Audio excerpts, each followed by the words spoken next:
Hi friends, YouTube ಚಾನಲ್ಗೆ ಸ್ವಾಗತ. ಆಸೆ ಧಾರಾವಾಹಿಯ ಇವತ್ತಿನ ಸಂಚಿಕೆಯಲ್ಲಿ ಏನಾಗುತ್ತೆ ಅಂತ ನೋಡೋಣ ಬನ್ನಿ. ಶಾಂತಿಯವರು ರೋಹಿಣಿಯವ್ರನ್ನ ಕರೀತಾನೆ ಇರ್ತಾರೆ. ಹಲ್ಲು ಎಂತ ಬಾರಮ್ಮ ಇವ್ರು ಬಂದಿದ್ದಾರೆ, ಮಾತಾಡ್ಸು ಬಾರಮ್ಮ ಮಲೇಷ್ಯಾದಿಂದ ಅಂತ ಹೇಳ್ತಾ ಇರ್ತಾರೆ. ಆಗ ರೋಹಿಣಿಯವರು ಏನು ಮಾಡಲಿ ಅಂತ ಒಳಗಡೆನೇ ಐಡಿಯಾ ಮಾಡಿಬಿಟ್ಟು ಹತ್ತಿನ ತೊಗೊಂಡ್ಬಿಟ್ಟು ಬಾಯೊಳಗೆ ಇಟ್ಕೊಂಡ್ಬಿಟ್ಟು ಹಲ್ಲು ನೋವು ಅಂತ ಹೇಳಿಬಿಟ್ಟು ಹೇಳೋಣ ಅಂತ ಹೇಳಿ ಬರ್ತಾರೆ. ಬಂದ ತಕ್ಷಣ ಇಲ್ಲಿ ಕೆನ್ನೆ ಹತ್ರ ಊದ್ಕೊಂಡಿರೋ ಥರ ಹತ್ತಿ ಇಟ್ಕೊಂಡಿರ್ತಾರೆ. ಯಾಕಮ್ಮ ಏನಾಯಿತು ಅಂದರೆ ಮಾತಾಡ್ತಾನೆ ಇರಲ್ಲ ಅವರು. ಹಲ್ಲು ನೋವಾಗಿದೆ ಅಂತ ಹೇಳ್ತಾರೆ. ಅದಕ್ಕೆ ಶಾಂತಿಯವರು ಕೇಳ್ತಾರೆ, ಯಾಕಮ್ಮ ಏನಾಯಿತು ನಿನಗೆ, ಇವಾಗಿನೂ ಚೆನ್ನಾಗಿದ್ದಲ್ಲ ಅಂದರೆ ಹಲ್ಲು ನೋವಾಗಿದೆ ಅತ್ತೆ ಅಂತ ಹೇಳ್ತಾರೆ. ಅದಕ್ಕೆ ಶ್ರುತಿಯವರು, ಹೌದಾ ಬನ್ನಿ ಹಾಸ್ಪಿಟ್ಲಿಗೆ ಹೋಗೋಣ ಅಂತ ಹೇಳ್ತಾರೆ. ಅಷ್ಟರಲ್ಲಿ ಇವ್ರು ಕೇಳ್ತಾರೆ ಮಲೇಷ್ಯಾದವರು, ಅಲ್ಲಮ್ಮ ನಿಮ್ಮಪ್ಪ ಏನು ಬಿಸ್ನೆಸ್ ಮಾಡ್ತಾಯಿದ್ದಾರೆ ಏನಂತ ಹೇಳಿದ್ರೆ ಇನ್ನೂ ಜೋರಾಗಿ ನೋವಾಗ್ತಿದೆ ಅಂತ ಹೇಳಿಬಿಟ್ಟು ಆ್ಯಕ್ಟಿಂಗ್ ಮಾಡ್ತಾರೆ. ಆಗ ನಿಮ್ಮ ಅಪ್ಪಾಜಿ ಏನೋ ಹೋಟ್ಲ್ ಬಿಸ್ನೆಸ್ ಅಂತ ಹೇಳಿದ್ರಿ ಅಲ್ವಾ ಅಂತ ರವಿಯವರು ಹೇಳ್ತಾರೆ. ಹೋಟ್ಲಾ, ಹಂಗಾದ್ರೆ ಏನು ಹೆಸರು ನಿಮ್ಮ ಹೋಟ್ಲದು ಅಂತ ಕೇಳ್ತಾರೆ. ಅವಾಗ ಬೇಡ ತುಂಬಾ ನನಗೆ ಹಲ್ಲು ನೋವ್ತಾ ಇದೆ ಅಂತ ಇನ್ನೂ ಜಾಸ್ತಿ ಆ್ಯಕ್ಟಿಂಗ್ ಮಾಡ್ತಾರೆ. ಅಷ್ಟರಲ್ಲಿ ಶ್ರುತಿಯವರು ರೋಹಿಣಿಯವರು, ಇಲ್ಲ ನಾನು ಹಾಸ್ಪಿಟ್ಲಿಗೆ ಹೋಗಿ ಬರ್ತೀನಿ ಅಂತ ಹೋಗ್ತಾರೆ. ಅಷ್ಟರಲ್ಲಿ ರಂಗನಾಥ್ ಅವರು ಹೇಳ್ತಾರೆ, ಜೊತೆಗೆ ಯಾರಾದರೂ ಹೋಗ್ರಮ್ಮ ಅಂತ ಹೇಳಿದಾಗ ಶ್ರುತಿಯವರು, ನಾನು ಕರ್ಕೊಂಡು ಹೋಗ್ತೀನಿ ಅಂತ ಹೇಳಿಬಿಟ್ಟು ಹಾಸ್ಪಿಟ್ಲಿಗೆ ಕರ್ಕೊಂಡು ಶ್ರುತಿಯವರು ಹೋಗ್ತಾರೆ. ಆಗ ಮಲೇಷ್ಯಾದವ್ರು ಇರ್ತಾರಲ್ಲ ಅವರು ಹೇಳ್ತಾರೆ, ಪಾಪ ಹೇಗಾಗೋಯ್ತು, ತುಂಬ ಬೇಜಾರಾಗ್ತಾ ಇದೆ, ನಾವು ಹೊರಡ್ತೀವಿ ಅಂದರೆ ಇಲ್ಲ ಊಟ ರೆಡಿ ಆಗಿಬಿಡುತ್ತೆ, ಒಂದು 5 ನಿಮಿಷ ಊಟ ಮಾಡ್ಕೊಂಡು ಹೊರಡಿ ಅಂತ ಹೇಳ್ತಾರೆ. ಆಯಿತು ಅಂತ ಹೇಳಿ ಅವರು ಮತ್ತೆ ಅಲ್ಲೇ ಕುತ್ಕೊತಾರೆ. ಆಗ ಮನೋಜ್ ಅವರು ಅಲ್ಲಿ ಪೊಲೀಸ್ ಸ್ಟೇಷನ್ ಹತ್ರ ಕಂಪ್ಲೇಂಟ್ ಕೊಟ್ಟಿರ್ತಾರಲ್ವ, ಅದ್ರ ಬಗ್ಗೆ ವಿಚಾರಿಸೋದಕ್ಕೆ ಅಂತ ಹೇಳಿಬಿಟ್ಟು ಪೊಲೀಸ್ ಸ್ಟೇಷನ್ ಹತ್ರ ಹೋಗ್ತಾರೆ. ಅಲ್ಲಿ ಪೊಲೀಸ್ ಸ್ಟೇಷನ್ ಹತ್ರ ಕೇಳ್ದೆ ಒಳಗಡೆ ನುಗ್ತಾ ಇರ್ತಾರೆ. ಆಗ ಪಿ ಸಿ ಬಂದುಬಿಟ್ಟು, ಏನು ಒಳಗಡೆ ಆ ಥರ ಗೂಳಿ ಥರ ನುಗ್ತಾ ಇದ್ದೀರಲ್ಲ, ಏನು ಬೇಕು ಯಾರು ಬೇಕು ಅಂತ ಕೇಳಿದಾಗ ಇನ್ಸ್ಪೆಕ್ಟರ್ನ ನೋಡಬೇಕು ಅಂತ ಹೇಳ್ತಾರೆ. ನಾನು sir famous business man 5 degree ಅಂತ ಹೇಳ್ತಾರೆ. ಅದಕ್ಕೆ ಹಂಗಂತ ಹೇಳಿಬಿಟ್ಟು ಒಳಗಡೆ ಹೋಗ್ಬಿಟ್ಟು ಇನ್ಸ್ಪೆಕ್ಟರ್ನ ಎಕ್ಸ್ಕ್ಯೂಸ್ ಮೀ ಅಂತ ಹೇಳ್ಬಿಟ್ಟು ಮಾತಾಡಿಸಿ, ಏನಪ್ಪ ಅದು ಅಂತ ಹೇಳಿದಾಗ, ಸರ್ ನಾನು Manoj famous business man 5 degree ಅಂತ ಹೇಳ್ತಾರೆ. ಏನಂತ ಇವನಿದ್ದು ವಿಚಾರಿಸಪ್ಪ ಅಂತ ಹೇಳಿಬಿಟ್ಟು ಅವರು ಪಿ ಸಿನ ಹೇಳ್ತಾರೆ. ಅವರು ಏನಾಯಿತು ಏನು ಕತೆ ಅಂತ ಕೇಳಿದಾಗ, ಏನಿಲ್ಲ ಈ ಥರ ನಾನು ಮನೆ ತೊಗೊಳಕ್ಕೆ ಅಂತ ಹೋಗಿದ್ದೆ ಸರ್, 30 ಲಕ್ಷ ನನಗೆ ಮೋಸ ಮಾಡಿಬಿಟ್ಟ ಒಬ್ಬ ಅಂತ ಹೇಳ್ತಾರೆ. ನಾನು ಅಲ್ಲಿ ನಮ್ಮ ಏರಿಯಾದಲ್ಲಿರೋ ಪೊಲೀಸ್ ಸ್ಟೇಷನ್ ಹತ್ರ ಕಂಪ್ಲೇಂಟ್ ಕೊಟ್ಟಿದ್ದೆ, ಅದಕ್ಕೆ ಇಲ್ಲಿ ವಿಚಾರಿಸ್ಕೊಂಡು ಹೋಗೋಣ ಅಂತ ಬಂದೆ ಅಂತ ಹೇಳ್ತಾರೆ. ಅಲ್ಲಿ ಪೊಲೀಸ್ ಕಂಪ್ಲೇಂಟ್ ಕೊಟ್ಟರೆ ಇಲ್ಲೇನಕ್ಕಪ್ಪ ವಿಚಾರಿಸ್ತಾ ಇದೆಯಾ, ಅಲ್ಲೇ ಹೋಗಿ ವಿಚಾರಿಸು ಅಂತ ಹೇಳ್ತಾರೆ.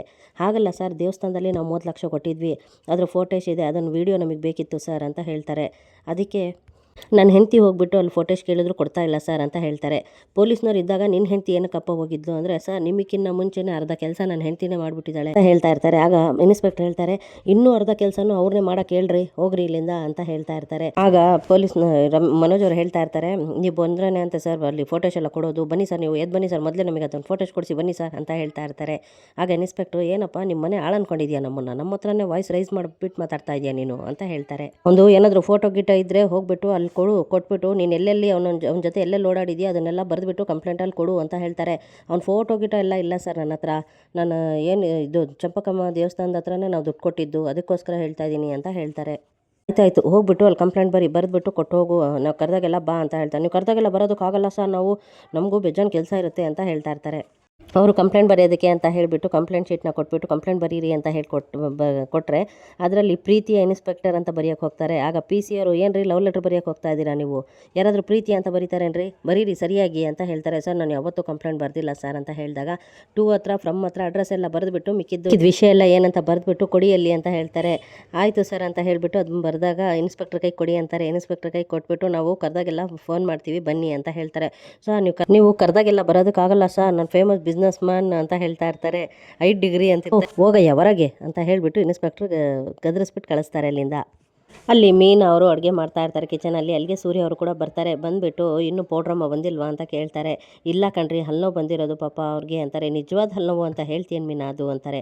ಪಾಪ ನಮ್ಮ ಕಣ್ಮುಂದೆನೇ ಅಷ್ಟೆಲ್ಲ ಒದ್ದಾಡಿದ್ರಲ್ರಿ ಅವರು ಅಂತ ಹೇಳ್ತಾರೆ. ಆದರೆ ಹಲ್ಲುನೋವು ಬರುತ್ತೆ, ಹೇಗೆ ಬರುತ್ತೆ ಅಂತ ಗೊತ್ತಾ ಅಂತ ಹೇಳ್ತಾರೆ. ಹೇಗೆ ಬರುತ್ತೆ, ನಿನ್ಗೆ ಇದುವರೆಗೂ ಹಲ್ಲುನೋವೇ ಬಂದಿಲ್ವಾ ಅಂತಾರೆ. ಇಲ್ಲ ರೀ, ನನಗೆ ಸಣ್ಣರಿದ್ದಾಗಲಿಂದ ನಾವು ಕಪ್ಪು ತಿಂದು ಹಲ್ಲನ್ನ ಗಟ್ಟಿಯಾಗಿ ಇಟ್ಕೊಂಡಿದ್ದೀವಿ ಅಂತ ಹೇಳ್ತಾರೆ. ಒಂದು ದಿವಸ ನೋವು ಸ್ಟಾರ್ಟ್ ಆಗುತ್ತೆ, ಆಮೇಲೆ ಮರು ದಿವಸ ಜುಮ್ ಅನಿಸುತ್ತೆ, ಆಮೇಲೆ 3ನೇ ದಿವಸಕ್ಕೆ ಹಾಸ್ಪಿಟ್ಲಿಗೆ ಹೋಗಬೇಕು. ಈ ಅಮ್ಮನಿಗೆ ಇದ್ದಕ್ಕಿದ್ದಾಗೆ ಬಂದಿದೆಯಲ್ಲ ನೋವು ಅಂತ ಹೇಳ್ತಾರೆ. ಹೌದು ಕಣ್ರಿ, ಬೆಳಿಗ್ಗೆ ಬಂದರು, ಗೆಸ್ಟ್ ಈ ಥರ ಬರ್ತಾ ಇದ್ದಾರಲ್ಲ ಅದಕ್ಕೆ ಅಡುಗೆ ಮಾಡ್ತಿರೋದು ಅಂದರು. ಹೌದು ಅಂದೆ. ಅಲ್ಲಿರೋ ಆ್ಯಪಲ್ನ ಅಳಿಲ್ ತಿನ್ನುತ್ತಲ್ಲ ಆ ಥರ ಆ್ಯಪಲ್ನ ಕಚ್ಕೊಂಡು ತಿಂದು ಹೋದ್ರು ಕಣ್ರಿ. ಅಂದರೆ ಇವರಿಗೆ ಹಲ್ಲು ನೋವು ಇಲ್ಲ ಅಂತ ಹೇಳ್ತೀರಾ, ಹಲ್ಲು ನೋವು ಇದ್ದರೆ ಆ ಥರ ಇದು ಆ್ಯಪಲ್ನ ಕಟ್ ಮಾಡೋಕ್ಕಾಗಲ್ವಲ್ಲ ಅಂತ ಹೇಳ್ತಾರೆ. ಅದಕ್ಕೆ ನಾನು ಹೇಳೋದು, ತ್ರಿಪುರ ಸುಂದರಿ ಅರ್ಥ ಮಾಡ್ಕೋ, ಅವ್ರು ಹೇಳಿದ್ದು ಸುಳ್ಳು ಅಂತ ಹೇಳ್ತಾರೆ. ವಿಷಯ ಹೊರಗೆ ಬೀಳುತ್ತೆ ಅಂತ ಹೇಳಿಬಿಟ್ಟು ನಾಟಕ ಮಾಡಿಬಿಟ್ಟು ಹೋಗಿರೋದು ಅಂತ ಹೇಳ್ತಾರೆ. ಹಂಗಾದರೆ ಒಳ್ಳೇದಾಯಿತು ಬಿಡಿ ಅಂತ ಹೇಳ್ತಾರೆ. ಏನು ಒಳ್ಳೇದಾಯಿತು ಅಂದರೆ, ಪಕ್ಕಾ ಶ್ರುತಿ ಕೈಲಿ ಸಿಕ್ಕಾಕೊತಾರೆ ಇವರು, ಏನಾದರೂ ಮಾಡಿ ಅವರನ್ನು ಮಾತಾಡಿಸೋ ರೀತಿಯಲ್ಲಿ ಮಾಡೇ ಮಾಡ್ತಾರೆ ಅಂತ ಹೇಳ್ತಾ ಇರ್ತಾರೆ. ಸೋನಮ್ ಪಾಪುಡಿ ಬರಲಿ, ವಿಷಯ ಏನು ಅಂತ ಗೊತ್ತಾಗುತ್ತೆ ಅಂತ ಹೇಳ್ತಾರೆ. ಅಲ್ಲಿ ನೋಡಿದ್ರೆ ಶ್ರುತಿ ಅವರು ರೋಹಿಣಿ ಅವ್ರನ್ನ ಬಿಡ್ತಾನೆ ಇರೋದಿಲ್ಲ, ಹಾಸ್ಪಿಟ್ಲಿಗೆ ಕರ್ಕೊಂಡೇ ಹೋಗ್ಬಿಡ್ತಾರೆ. ಕರ್ಕೊಂಡು ಹೋಗಿ ಮತ್ತೆ ರೋಹಿಣಿ ಅವ್ರು ಹೇಳ್ತಾರೆ, ಶ್ರುತಿಯವರೇ ನೀವು ಹೋಗಿ ನಾನು ತೋರಿಸ್ಕೊಂಬರ್ತೀನಿ ಅಂತ ಹೇಳ್ತಾರೆ. ನನಗೆ ಇಲ್ಲ ಇವತ್ತು ನಾನು ತೋರಿಸ್ಕೊಂಡೇ ಹೋಗೋಣ, ನಿಮ್ಗೆಲ್ಲಿ ಮಾತಾಡೋಕ್ಕಾಗುತ್ತೆ, ಸುಮ್ಮನೆ ಕುತ್ಕೊಳ್ಳಿ ನೀವು ಅಂತ ಹೇಳ್ಬಿಟ್ಟು ಸುಮ್ಮನೆ ಕುಂದಿರಿಸ್ತಾರೆ. ಇಲ್ಲ ಇವತ್ತು ನನಗೆ ಒಂದು ಮೀಟಿಂಗ್ ಇದೆ, ಕ್ಲೈಂಟ್ ಮೀಟಿಂಗ್ ಇದೆ ಅಂತ ಹೇಳ್ತಾರೆ. ಆಗ ಶ್ರುತಿಯವರು ಏನಿದ್ರು ನಾಳೆ ಇಟ್ಕೊಳ್ಳಿ, ಇವತ್ತೇನು ಬೇಡ ಅಂತ ಹೇಳಿಬಿಟ್ಟು ನರ್ಸ್ ಬಂದು ಒಳಗಡೆ ಕರೀತಾರೆ. ಆಗ ಒಳಗಡೆ ಡಾಕ್ಟ್ರ್ ಹತ್ರ ಕರ್ಕೊಂಡು ಹೋಗ್ತಾರೆ. ಒಳಗಡೆ ಡಾಕ್ಟ್ರ್ ಚೆಕ್ ಮಾಡಿಬಿಟ್ಟು ಕ್ಯಾವಿಟಿ ಆಗಿದೆ, ಒಂದು ಹಲ್ಲು ಕ್ಯಾವಿಟಿ ಆಗಿದೆ ಅಂತ ಹೇಳ್ತಾ ಇರ್ತಾರೆ. ಅದಕ್ಕೆ ನೀವೇನು ಯೋಚನೆ ಮಾಡ್ಬಿಡಿ, ನಾನಿದ್ದೀನಿ, ನೀವೇನಂತ ಟ್ರೀಟ್ಮೆಂಟ್ ಕೊಡಿ ಅಂತ ಹೇಳ್ತಾರೆ. ಆಗ ರೋಹಿಣಿಯವರು ಹಲ್ಲು ನೋವ್ತಿರೋದು ನಂದು, ನಾನಿದ್ದೀನಿ ಅಂತ ಹೇಳ್ತಿರಲ್ರಿ ಶ್ರುತಿ, ಸುಮ್ಮನಿರ್ರಿ ಸ್ವಲ್ಪ ಹೊತ್ತು ಅಂತ ಹೇಳ್ತಾರೆ. ಒಂದು ಹಲ್ಲು ಹೀಗೆ ಬಿಟ್ಟರೆ ಮಿಕ್ಕಿದ ಹಲ್ಲಿಗೆಲ್ಲ ಹರಡುತ್ತೆ ಅದು ಅಂತ ಹೇಳ್ತಾ ಇರ್ತಾರೆ. ಆದರೆ ಒಂದು ಹಲ್ಲನ್ನು ತೆಗಿಬೇಕಾಗುತ್ತೆ ಅಂತ ಹೇಳ್ತಾರೆ. ಆಯ್ತಾಯ್ತು ನೀವು ತೆಗೆದು ಬಿಟ್ಟು ಅದು ಮತ್ತೆ ಬರಬಾರ್ದು, ಆ ಥರ ದೂರ ಬಿಸಾಕ್ಬಿಡಿ ಅಂತ ಶ್ರುತಿಯವರು ಹೇಳ್ತಾ ಇರ್ತಾರೆ. ಕೊನೆಗೂ ಡಾಕ್ಟ್ರ್ ಇಂಜೆಕ್ಷನ್ ಕೊಟ್ಬಿಟ್ಟು ರೋಹಿಣಿಯವರ ಹಲ್ಲನ್ನ ತೆಗೆದೇ ಬಿಡ್ತಾರೆ. ತೆಗೆದಾದ್ಮೇಲೆ ಅವರು ಹೊರಗಡೆ ಬರ್ತಾ ಇರ್ತಾರೆ. ಅಷ್ಟರಲ್ಲಿ ನರ್ಸ್ ಬಂದುಬಿಟ್ಟು ಐಸ್ ಕ್ರೀಮ್ ತಿನ್ನಿ ತಗೊಳ್ಳಿ, ಎಲ್ಲ ಕಮ್ಮಿ ಆಗುತ್ತೆ ಅಂತ ಹೇಳ್ತಾರೆ. ಆಗ ಶ್ರುತಿಯವರು ಇನ್ನೊಂದು 10 ಐಸ್ ಕ್ರೀಮ್ನ ತೊಗೊಂಬರೋಗ್ರಿ ಅಂತ ಹೇಳ್ತಾರೆ. ನಾವೇನು ಐಸ್ ಕ್ರೀಮ್ ಪಾರ್ಲರ್ ಇಟ್ಟಿದ್ದೀವಿ ಅಂತ ನರ್ಸ್ ಕೇಳ್ತಾರೆ. ಹಾಗಲ್ಲ, ನೀವು ಬಿಲ್ಲಲ್ಲಿ ಬರ್ಕೊಳ್ರಿ, ಇನ್ನೂ 10 ಐಸ್ ಕ್ರೀಮ್ ಎಕ್ಸ್ಟ್ರಾ ಕೊಡಿ ಅಂತ ಹೇಳಿ, ನಾವೇನು ಐಸ್ ಕ್ರೀಮ್ ಪಾರ್ಲರ್ ಇಟ್ಟಿದ್ದೀವಿ ಅಂತ ಹೇಳ್ತಾರೆ. ಹಾಗಲ್ಲ, ನೀವು ಬಿಲ್ಲಲ್ಲಿ ಬರೀರಿ, ಅದನ್ನು ಬರೆದ್ಬಿಟ್ಟು ನಮಗೆ ಕೊಡಿ ಅಂತ ಹೇಳ್ತಾರೆ. ಮತ್ತು ಆ 10 ಐಸ್ ಕ್ರೀಮ್ನ ಇಸ್ಕೊತಾರೆ. ಅಲ್ಲಿ ಮನೇಲಿ ಮಲೇಷ್ಯಾದವರು ಊಟನ ಹೊಗಳ್ತಾ ಇರ್ತಾರೆ. ಮೀನಾ ಮಾಡಿರೋ ಅಡುಗೆ ತುಂಬ ಚೆನ್ನಾಗಿತ್ತು ಅಂತ ಹೇಳಿಬಿಟ್ಟು ಹೊಗಳ್ತಾ ಇರ್ತಾರೆ.